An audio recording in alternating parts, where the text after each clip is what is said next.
Justice काजी फायद ईसा को, जिसमें supreme court में जजेस की जो एलिवेशन है, जो सुप्रीम कोर्ट में जजेस की तकर्री है, उस पर तहफ़्फ़ुज़ात का इजहार किया गया है। Chief justice Peshawar high court की जानिब से जो खत लिखा गया है, इसके मतन में ये कहा गया है कि सुप्रीम कोर्ट में जजों की तकर्री में मनमानी, इम्तियाजी सलूक और जानिबदारी के हवाले से मैं भारी दिल और मायूसी के एहसास के साथ आपको खत लिख रहा हूँ और मैं इस अहम मामले पर आपकी तवज्जो जो है वो दिलाना चाहता हूँ। सुप्रीम कोर्ट में जजेस की 4 खाली असामियां थीं, लेकिन बलोचिस्तान हाई कोर्ट के जस्टिस नईम अख्तर अफगान को तैनात करके सिर्फ एक असामी पुर की गई। ये बहुत मायूसी थी जब मालूम हुआ कि सुप्रीम कोर्ट में सिर्फ एक जज, और वो भी आपके अपने सूबे से तैनात किया गया। सुप्रीम कोर्ट में जजेस की 4 असामियां खाली थीं। उन्होंने अपने खत में ये भी लिखा है कि मैं जस्टिस नईम अख्तर अफगान, जिन्हें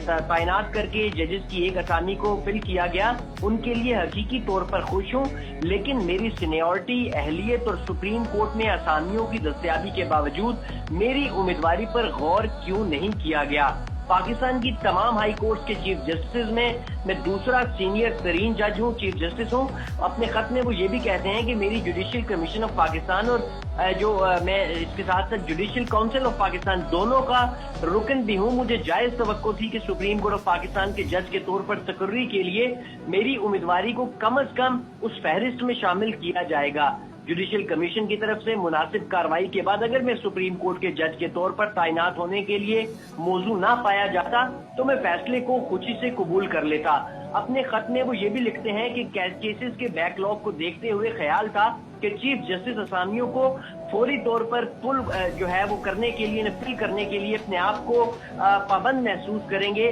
क्योंकि टैक्स पेयर्स जो हमारी तनख्वाहें अदा करते हैं वो ये तवक्को करते हैं कि असामियां फौरी तौर पर पुर की जाए ताकि अदालत पूरी ताकत से काम कर सके और इंसाफ फराहम कर सके, और इंसाफ की फराहमी के लिए तंदही से काम करना ये फर्ज है। वो अपने खत में ये भी लिखते हैं कि एक असामी पर तकर्री के इस फैसले ने मुझे परेशान और हकीकी जवाबात की तलाश में छोड़ दिया है। मैं असामियों को पुर ना करने की मुमकिन वजूहात के बारे में सोच रहा हूँ, लेकिन कोई मंतकी और कायल करने वाली वजह जहन में नहीं आ सकी। वो अपने खत में ये भी लिखते हैं कि मैं 31 साल से ईमानदारी के साथ खिदमत सर अंजाम दे रहा हूँ और अपनी पूरी सर्विस के दौरान मैंने दयानतदारी, गैर जानिबदारी और इंसाफ के लिए साबित कदमी की जो ये तमाम चीजों के साथ जो है काम करने की कोशिश की है। मुझे इन्हीं उसूलों पर मुझे यकीन था कि मैं फितरी तौर पर नेचुरली काबिलियत की बुनियाद पर अपने कैरियर की तरक्की में ये तमाम चीजें मेरी राह हमवार करेंगी, लेकिन इस वक्त जो सूरत हाल है वो जो है इसके बरक्स है। वो अपने खत में ये भी लिखते हैं